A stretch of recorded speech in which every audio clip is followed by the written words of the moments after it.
Another Mercedes 1 and 2. Going into the season, it was Ferrari that were the favorites, and for the first time in the turbo hybrid era, it seemed as if Mercedes would be the ones playing catch-up. But man, were we wrong. Mercedes have taken their fifth 1 and 2 in the first 5 races, continuing their record start to the season. Well guys, this is my review for the 2019 Spanish Grand Prix. Remember, if you enjoy the videos I make, please like and subscribe to my channel, as well as follow me on Twitter at KidsLoveF1. Obviously, it wasn't a great race. I think that was kind of expected, as it is very difficult to overtake on this track. The race was pretty much decided at the start, and that's how it's been for a lot of the other races this season. Let's start with race winner Lewis Hamilton. After qualifying, it seemed as if his teammate may have had the upper hand, but Lewis proved us wrong yet again. He drove a flawless race. Everything was executed perfectly, from the lightning start to his fantastic pace, saving his tires, and being able to do it all over again after the safety car. It was a truly amazing drive from Hamilton, and he showed us why he's still the favorite to win the World Championship. His teammate Valtteri Bottas finished second, and I think he will be a bit disappointed considering how dominant he was in qualifying. He was a bit unfortunate at the start, getting sandwiched between Vettel and Hamilton, but at least he came out of the first lap in one piece. After that, he just fell out of touch with his teammate, and that was pretty much that. Valtteri's race was very similar to China when he was on pole, but got passed by Hamilton and never had a chance after that. But he's still in this championship, and it was a solid weekend overall from Bottas, but he's going to have to be more than just solid if he wants to win the World Championship. And now let's look at Ferrari, and after making a whole video about Ferrari's recent struggles and Mercedes' dominance, I don't really want to say too much about them.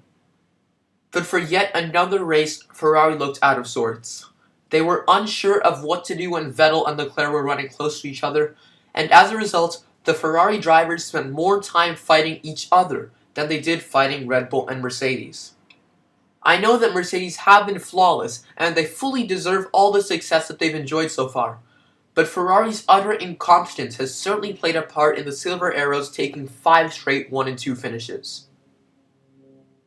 Max Verstappen had yet another exquisite drive to get a podium. He is absolutely demolishing Gasly right now, and he's showing us how good of a driver he is. I thought he might have gotten passed by the Ferraris after the safety car, but he showed great pace and finished up in an excellent 3rd place. Pierre Gasly really needs to step it up, because he simply can't be this far away from Verstappen at every race. Gasly finished 13 seconds behind his teammate, and that was after only 13 laps after the safety car. That's basically a second a lap slower in the same car. Yes, 6th place isn't too bad, it's what Red Bull wants, but if Verstappen is getting podiums, Gasly should at least have been challenging Leclerc for 5th. Now let's take a quick look at the midfield battle, which for some reason wasn't shown that much during the race. Haas finally had some decent race pace, with Kevin Magnussen finishing a best of the rest 7th, and his teammate Grosjean holding off Alex Albon to finish 10th. Grosjean seemingly found a faster line at turn 2 after going off track 3 laps in a row. By the 3rd one, it seemed like he was doing it purposely. Carlos Sainz of McLaren finished an impressive 8th at his home race, while his teammate Lando Norris had a coming together with Lance Stroll, which brought out the safety car. This revived the race a little bit, but it ultimately didn't affect the end result. And well done to Danny Kvyat, he drove an amazing race to finish 9th. He's had a lot of bad luck so far this season, and it's nice to see things finally come together for Kvyat. He's certainly a much different driver this season, and that year off in 2018 is really paying dividends. Well guys, that's my review for the 2019 Spanish Grand Prix. I hope you enjoyed this video more than the actual race. I would rate this race a 5 out of 10. We expected it to be boring, and it unfortunately was. My driver of the day has to be Danny Kvyat. He just overall drove a really good race and got some solid points. I think Verstappen got the official driver of the day, but yeah, my personal driver of the day is Danny Kvyat. This was a race that echoed a lot of the themes from the season so far. Mercedes took a 1-2, Ferrari again looked out of sorts, Verstappen drove brilliantly, and Renault again are looking like they're the new McLaren. The Spanish Grand Prix was basically the season in a nutshell.